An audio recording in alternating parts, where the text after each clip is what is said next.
En janvier 2013, cela ne vous a pas échappé que la France et l'Allemagne ont célébré l'anniversaire du traité de l'Élysée, qui avait été signé entre les deux pays en 1963, afin d'encadrer leur réconciliation après la guerre de 39-45.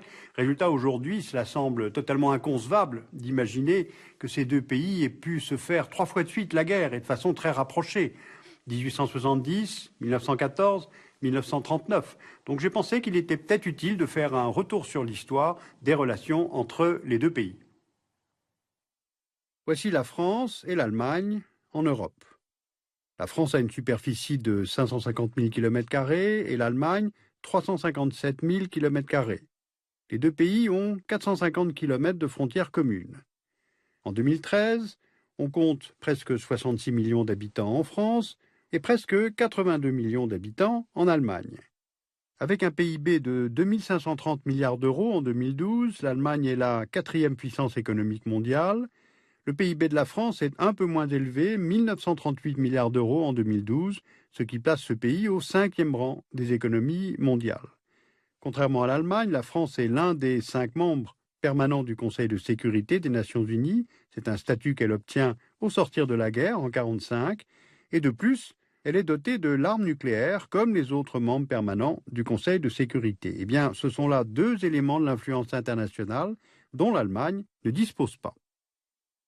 Alors ces 2 États, on le sait, sont les premiers fondateurs de ce qui est devenu l'Union européenne. Ils en sont aujourd'hui les moteurs, quelles que soient leurs divergences.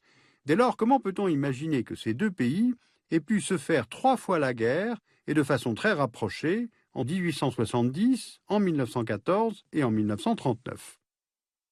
Alors pourquoi ? Eh bien, c'est ce que je voudrais tenter de vous rappeler.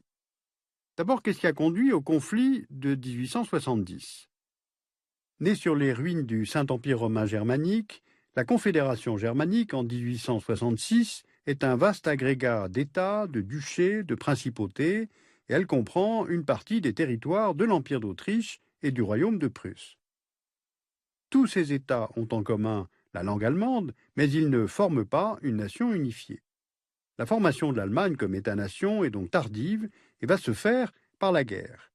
La rivalité entre l'Autriche et la Prusse au sein de la Confédération germanique conduit ces 2 entités au conflit en 1866.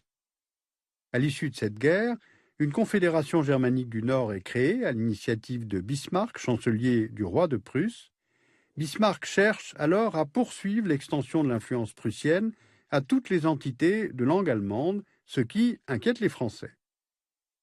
Un désaccord sur la succession du trône d'Espagne va fournir le prétexte à la guerre entre les 2 pays. La guerre franco-prussienne sera très brève, 7 mois, de juillet 1870 à janvier de 1871. Les troupes françaises sont vaincues à Sedan, Napoléon III y est fait prisonnier, le Second Empire français s'effondre, les armées prussiennes entrent en France et encerclent Paris. La France redevient une république avec le 4 septembre 1870 la proclamation de Léon Gambetta. Et le pays est amputé de la majeure partie de l'Alsace et de la Lorraine, ainsi que de la ville de Metz. Voilà donc l'Allemagne unifiée, sous l'autorité du chancelier Bismarck, et, humiliation suprême, le nouvel empire allemand est proclamé dans la Galerie des Glaces à Versailles. Guillaume Ier devient empereur d'Allemagne, alors l'affront est particulièrement douloureux pour l'armée et les élites françaises, qui, à partir de 1871, ont à l'esprit de prendre une revanche. Deuxième conflit, 1914. La configuration internationale a changé avec l'essor des colonisations. La France et le Royaume-Uni exercent leur souveraineté ou leur influence sur une grande partie du monde. De ces colonies, Paris et Londres tirent une partie de leurs revenus. L'Empire allemand, qui n'est formé donc que depuis 1871, est lui aussi un peu présent en Afrique, mais il estime avoir été privé d'expansion coloniale par la France et le Royaume-Uni, ce qui crée de nouvelles tensions. En Europe, plusieurs systèmes d'alliances se sont mis en place. Une triple entente entre le Royaume-Uni et la France, ensuite rejoint par la Russie tsariste. En face, une autre alliance, la Triplice, formée par l'Empire allemand, l'Autriche-Hongrie des Habsbourg et le Royaume d'Italie. De plus, l'état-major français de l'époque, dirigé par le maréchal Joffre, veut reprendre l'Alsace et la Lorraine. Et Guillaume II, en Allemagne, cherche à affaiblir la France durablement, envieux de son poids et de son empire colonial. Eh bien, ces deux paramètres favorisent à nouveau l'affrontement entre les deux pays. L'étincelle, on s'en souvient, sera l'assassinat de l'archiduc d'Autriche-Hongrie, François Ferdinand, par un Serbe à Sarajevo.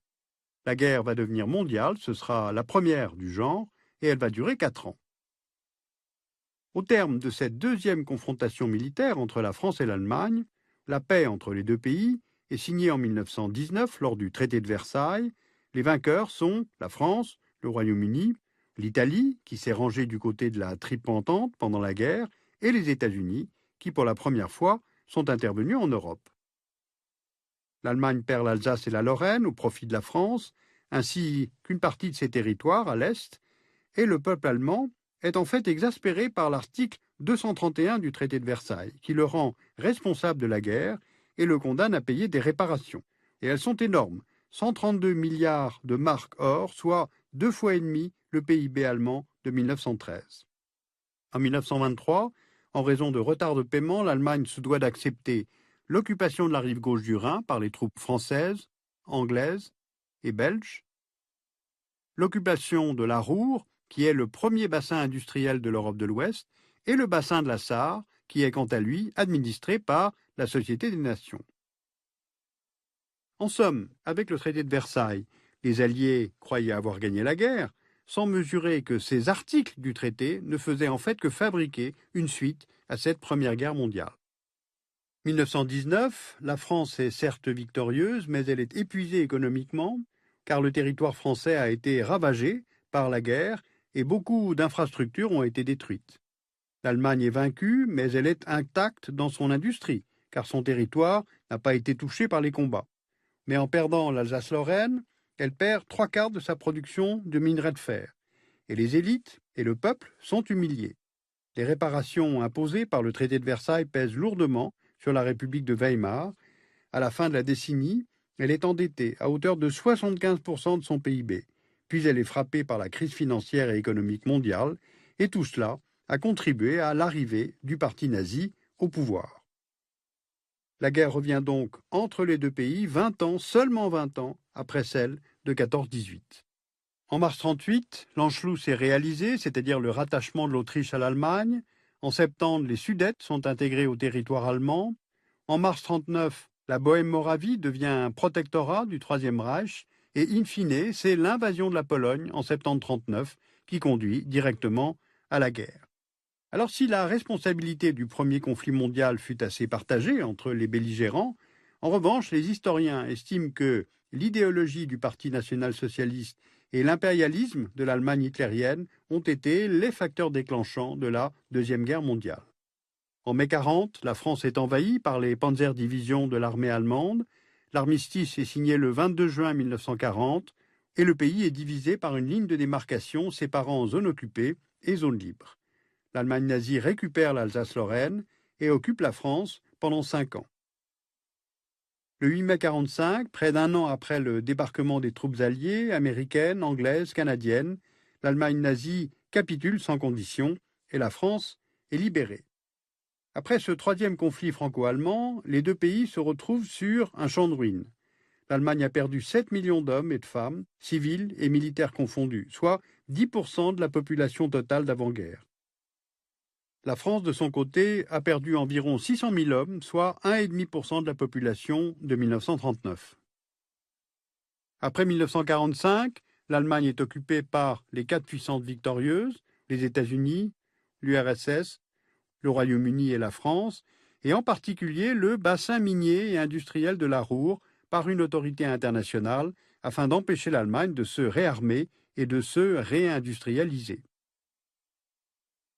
5 ans après la fin de la guerre, le 9 mai 1950, le ministre français des Affaires étrangères, Robert Schuman, propose de mettre en commun ce qui justement fournissait les moyens de conduire la guerre, le charbon et l'acier. Alors cette idée donne naissance à la Communauté économique du charbon et de l'acier. Le traité de Paris établissant cette CECA est signé en 1950 par la France, l'Allemagne de l'Ouest, l'Italie, le Luxembourg, la Belgique et les Pays-Bas. 6 ans plus tard, en 1957, les 6 membres de la CECA signent un traité à Rome qui forme une union douanière, la Communauté économique européenne, et une Communauté européenne de l'énergie atomique. Alors pourquoi tous ces détails, toutes ces précisions? Eh bien parce que ce sont ces idées, ces démarches, ces accords qui établissent ce qui deviendra l'Union européenne et qui fournissent le cadre institutionnel de la réconciliation post-Deuxième Guerre mondiale. C'est donc dans un tel contexte et dans ce calendrier, finalement très proche de la fin de la guerre, que se reconstruisent les relations franco-allemandes avec ce traité de l'Élysée dont je vous ai parlé en détail le 22 janvier dernier, date du cinquantenaire du traité. Alors ce que je retiens de cette histoire, ce sont 3 choses. Les configurations politiques, les rapports de force, les intérêts changent. Les causes de la guerre de 1870 ne sont pas les mêmes que celles de 1914, qui sont différentes encore de celles de 1939. Il n'y a pas de permanence géopolitique. Deuxièmement, ce sont les hommes qui font l'histoire, et non pas l'inverse. La guerre naît dans la tête des hommes, donc la paix se construit dans la tête des hommes dès les livres scolaires. C'est le moyen que l'on a pour construire une vision apaisée que l'on peut avoir de l'autre. Et puis quand on a 20 ou 30 ans, aujourd'hui, on a tendance à penser que la paix est garantie, elle est éternelle en Europe. Or, je ne crois pas du tout que la paix puisse être éternelle et éternellement garantie. Et sachez qu'il y a d'autres formes de guerre que la seule confrontation militaire. Si vous voulez approfondir ces questions-là, je vous conseille de lire un dossier France-Allemagne 50 ans après le traité de l'Élysée. C'est un numéro de politique étrangère publié par l'IFRI.